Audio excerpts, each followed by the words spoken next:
ഒന്ന് രാജാക്കന്മാർ അധ്യായം 14. ജെറോബോവാമിന് ശിക്ഷ. അക്കാലത്ത് ജെറോബോവാമിൻ്റെ മകൻ അബിയ രോഗബാധിതനായി. ജെറോബോവാം ഭാര്യയോട് പറഞ്ഞു, നീ എഴുന്നേറ്റ് എൻ്റെ ഭാര്യയാണെന്നറിയാത്ത വിധം വേഷം മാറി ഷീലോയിലേക്ക് പോവുക. ഈ ജനത്തിന് ഞാൻ രാജാവായിരിക്കണം എന്നു പറഞ്ഞ അഹിയ പ്രവാചകൻ അവിടെയുണ്ട്. 10 അപ്പവും കുറെ അടയും ഒരു ഭരണി തേനുമായി നീ അവൻ്റെ അടുക്കൽ ചെല്ലുക. കുട്ടിക്ക് എന്ത് സംഭവിക്കുമെന്ന് അവൻ പറയും. അങ്ങനെ അവൾ ഷീലോയിൽ അഹിയായുടെ വസതിയിലെത്തി.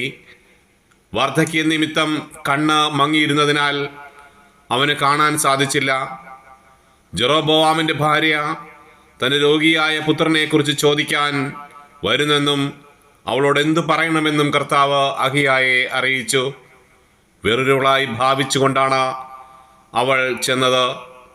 എന്നാൽ അവൾ വാതിൽ കടന്നപ്പോൾ കാൽപെരുമാറ്റം കേട്ടിട്ട് അഹിയ പറഞ്ഞു, ജെറോബോവാമിൻ്റെ ഭാര്യ അകത്തു വരൂ. നീ വേറൊരുവളായി നടിക്കുന്നതെന്തിന്? ദുസ്സഹമായ വാർത്ത നിന്നെ അറിയിക്കാൻ ഞാൻ നിയുക്തനായിരിക്കുന്നു. നീ ചെന്ന് ജെറോബോവാമിനോട് പറയുക, ഇസ്രായേലിന്റെ ദൈവമായ കർത്താവ് അരുളി ചെയ്യുന്നു, ഞാൻ ജനത്തിൻ്റെ ഇടയിൽ നിന്ന് നിന്നെ ഉയർത്തി എൻ്റെ ജനമായ ഇസ്രായേലിൻ്റെ നായകനാക്കി ദാവീദിൻ്റെ ഭവനത്തിൽ നിന്ന് രാജ്യം പറിച്ചെടുത്ത് ഞാൻ നിനക്ക് തന്നു.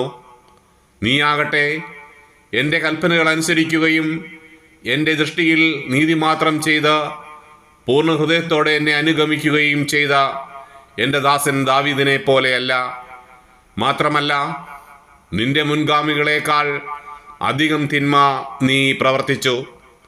നീ അന്യദേവന്മാരെയും വാർപ്പ് വിഗ്രഹങ്ങളെയും ഉണ്ടാക്കി എന്നെ പ്രകോപിപ്പിച്ചു, എന്നെ പുറന്തള്ളുകയും ചെയ്തു. ആകയാൽ ജെറോബോവാമിൻ്റെ കുടുംബത്തിന് ഞാൻ നാശം വരുത്തും. ഇസ്രായേലിൽ ജെറോബോവാമിനുള്ള അടിമകളും സ്വതന്ത്രരുമായ പുരുഷന്മാരെയെല്ലാം ഞാൻ വിച്ഛേദിക്കും. ജെറോബോവാമിൻ്റെ കുടുംബത്തെ ചപ്പുചവറുകൾ എരിച്ചു കളയുന്നത് പോലെ ഞാൻ പൂർണ്ണമായി നശിപ്പിക്കും. ജെറോബോവാമിൻ്റെ ബന്ധുക്കളിൽ ആരെങ്കിലും പട്ടണത്തിൽ വെച്ച് മരിച്ചാൽ അവരെ നായ്ക്കളും വെളിമ്പ്രദേശത്ത് വെച്ച് മരിച്ചാൽ ആകാശത്തിലെ പറവകളും ഭക്ഷിക്കും. കർത്താവാണ് ഇത് അരുളി ചെയ്തത്. എഴുന്നേറ്റ് വീട്ടിൽ പോവുക. നീ പട്ടണത്തിൽ കാലുകുത്തുമ്പോൾ കുട്ടി മരിക്കും.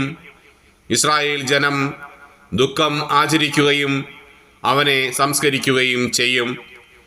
ജെറോബോവാമിൻ്റെ കുടുംബത്തിൽ അവൻ മാത്രമേ കല്ലറയിൽ സംസ്കരിക്കപ്പെടുകയുള്ളൂ. എന്തെന്നാൽ ഇസ്രായേലിൻ്റെ ദൈവമായ കർത്താവ് ജെറോബോവാമിൻ്റെ സന്തതികളിൽ അവനിൽ മാത്രം അല്പം നന്മ കണ്ടിരുന്നു. കർത്താവ് ഇസ്രായേലിൽ ഒരു രാജാവിനെ ഉയർത്തും. അവൻ ജെറോബോവാമിൻ്റെ ഭവനത്തെ ഉന്മൂലനം ചെയ്യും. ഇസ്രായേൽ അശേര പ്രതിഷ്ഠകൾ സ്ഥാപിച്ച് കർത്താവിനെ പ്രകോപിപ്പിച്ചതിനാൽ വെള്ളത്തിൽ ഞാങ്ങണ ആടുന്നത് പോലെ അവിടുന്ന് അവരെ അടിച്ചുലയ്ക്കുകയും താൻ അവരുടെ പിതാക്കന്മാർക്ക് നൽകിയ ഈ നല്ല ദേശത്തു നിന്ന് അവരെ ഉന്മൂലനം ചെയ്ത യൂഫ്രട്ടീസ് നദിക്കപ്പുറം ചിതറിച്ചു കളയുകയും ചെയ്യും. പാപം സ്വയം ചെയ്യുകയും ഇസ്രായേലിനെ കൊണ്ട് ചെയ്യിക്കുകയും ചെയ്ത ജെറോബോവാം നിമിത്തം കർത്താവ് ഇസ്രായേലിനെ കൈവെടിയും. ജെറോബോവാമിൻ്റെ ഭാര്യ തിർസായിലേക്ക് മടങ്ങി. അവൾ കൊട്ടാരത്തിൻ്റെ ഭൂമുഖത്ത് എത്തിയപ്പോൾ കുട്ടി മരിച്ചു.